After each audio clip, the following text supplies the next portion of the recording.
La vidéo que je m'apprête à vous partager est très intéressante, très éducative, très instructive même. Sachez que je ne suis pas le détenteur des droits d'auteur de cette vidéo. Je vous la partage juste si elle vous intéresse. Abonnez-vous, likez, commentez. On commence. Dis-nous, hein, tu es quelqu'un qui a créé des stars. Tu es le faiseur des stars, comme on dit.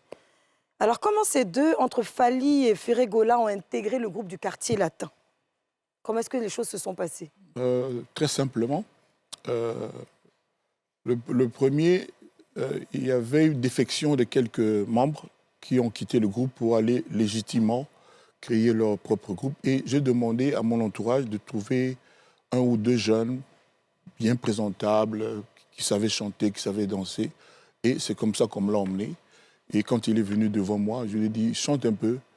Il m'a dit, non, je ne connais pas bien les chansons du Quartier Latin. Là, tu parles de Ferré ou de Fally?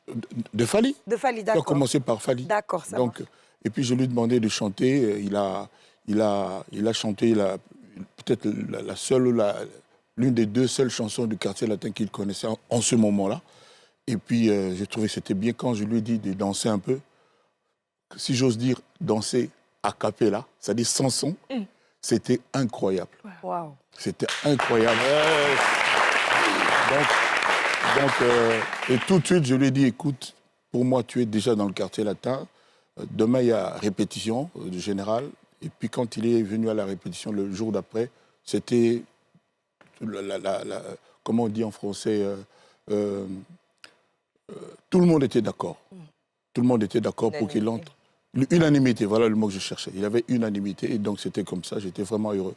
Ferré, je suis venu une fois à un de mes concerts dans un endroit public, le style kermesse. Les concerts populaires, il y avait 10 000 personnes, je ne sais plus. C'était très tard la nuit. Puis j'ai trouvé un groupe de jeunes en train de prester comme les groupes font en avant-première, en première partie. Et c'est lui qui chantait. Puis il avait un timbre incroyable. Puis j'ai demandé aux gens qui étaient là, mais c'est qui le jeune là? Il dit non, c'est un jeune qui vient chanter souvent ici. Nous tous, on est toujours étonnés. J'ai dit, demandez-lui un peu de venir. Et quelqu'un est parti pendant que le groupe jouait. Ils ne se sont pas arrêtés. On lui a parlé à l'oreille. Il est descendu, il est venu vers moi. J'ai dit, mais tu chantes incroyablement bien. C'est pas possible. Tu es qui, toi? Il m'a dit, non, je m'appelle Ferré et tout et tout. J'ai dit, écoute, je voyage dans 2 jours, mais à mon retour, je voudrais que tu viennes parce que je voudrais que tu intègres le Quartier Latin. Mais quand je suis revenu, il était déjà dans l'orchestre Wenge. Ils ont été plus rapides que moi. Et puis, j'ai continué de vouloir qu'il vienne dans l'orchestre Quartier Latin. Et puis, ça s'est fait un jour. Il a quitté Wenge. Ils ont créé un orchestre qui s'appelait les Marquis. Je ne sais pas si vous en avez entendu parler. Que les anciens de Wenge, Bill Clinton, tout ça, ils ont créé leur propre groupe qui s'appelait le Marquis. Et puis, quelques temps après, ça a volé un éclat. Ils se sont séparés. Et un jour, coup de téléphone, c'est Ferré qui m'appelle. Il dit non, moi, j'aimerais quand même qu'on se voit. Tu m'avais dit Quartier Latin. Je dis ah, mais quand tu veux. Et puis, il est venu avec 3 ou 4 personnes qui étaient dans son entourage. J'étais tout ce qu'il voulait, j'ai dit oui. Et c'est comme ça qu'il est entré dans le Quartier Latin. Regardez. Voilà. Mais c'est incroyable. Yes. Et moi, j'ai envie de te demander, mais comment tu fais pour détecter autant de talents? Parce que moi, je suis allée au Congo avec justement Mike Yebrifador à l'époque, parce qu'on avait une émission ensemble. Et on a vu tellement de talents. Moi, je me dis, mais comment on fait pour détecter un talent au Congo? Parce que tout le monde sait chanter pratiquement. Surtout Oui, à Kin, hein? le Congo, c'est un peu vraiment le pays de la musique. Moi, j'ai une formule où je dis que le Congo, c'est la maternité de la musique africaine. On m'a même dit qu'un papa comme Mano Dibango, un immense, un monument, était venu au Congo chanter avec les seigneurs Laïta Boulaye, etc., etc. Donc, c'est pour dire, oui, le Congo, c'est vraiment un pays où tout le monde danse un peu, tout le monde chante un peu à sa façon. Il y a beaucoup de talent. J'en suis vraiment fier. Ouais. Alors, Mopao Mokonzi, Quadra Koraman, marché central, franchement, tous ces superlatifs-là pour qualifier le grand cantateur de la musique africaine que vous êtes. Franchement, en tant qu'un artiste qui est suivi, qui est apprécié pour les messages qu'il véhicule, qu'est-ce que vous pensez de ces artistes-là, ces artistes africains qui ne font que l'apologie dans leurs clips, hein, des grosses voitures, on va dire de la richesse, des grandes maisons, des femmes dénudées? Est-ce que vous ne pensez pas que c'est un message un peu dangereux pour notre société et pour notre jeunesse? Oui, on peut voir les choses comme ça, mais on peut aussi positiver. D'accord. Je pense qu'on ne vit qu'une fois, il n'y a qu'une seule vie. Quand on est en vie, on a la chance d'être en vie, il faut quand même en profiter, en jouir. D'accord. Oui, moi, quand je vois Yasmine qui a des beaux cheveux comme ça, bien coiffée, Belle. je trouve qu'elle a le droit de profiter de la vie. Vous savez, je veux parler de quelqu'un que j'ai beaucoup aimé dans votre pays, D'accord. qui est parti beaucoup trop tôt, DJ Arafat. Yes. Je suis celui-là qui lui ai dit qu'il m'appelait papa. Et puis, beaucoup de succès, vraiment un beau garçon, etc. Très talentueux. Je lui ai dit, mais il faut que tu t'empresses. À ton âge, là, à l'époque, il avait, je crois, 30 ans ou 29 ans, un truc comme ça. La première fois qu'on s'est parlé, c'était chez Ahmed Bakayoko. D'accord. Applaudissez pour Ahmed Bakayoko. Yes.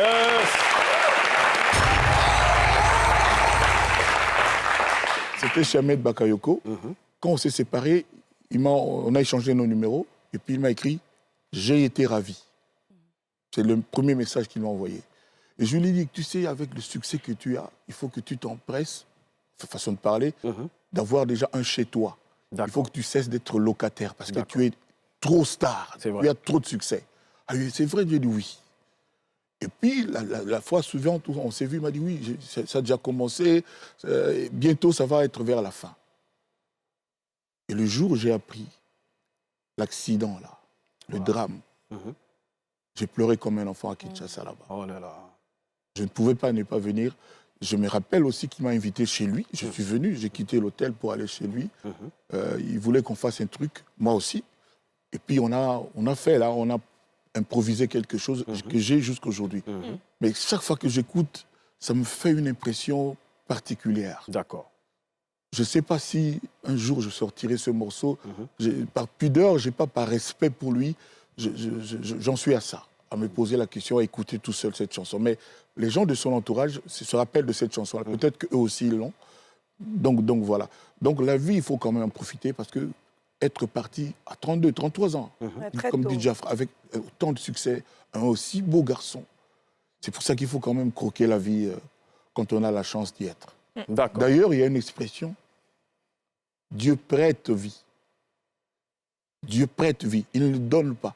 Dans une de mes chansons, souvent j'ai des petits proverbes à moi, made by Kofi, par exemple, le mensonge prend l'ascenseur, la vérité prend l'escalier.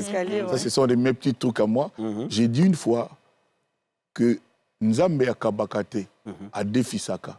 Ça veut dire Dieu ne donne pas, Dieu prête. Il reprend tout. C'est comme ça que moi, quand j'ai vu à la fin Cassius Clay Mohamed Ali, le beau gosse, le champion, le gars qui savait parler, qui était limite arrogant, qui invectivait ses adversaires.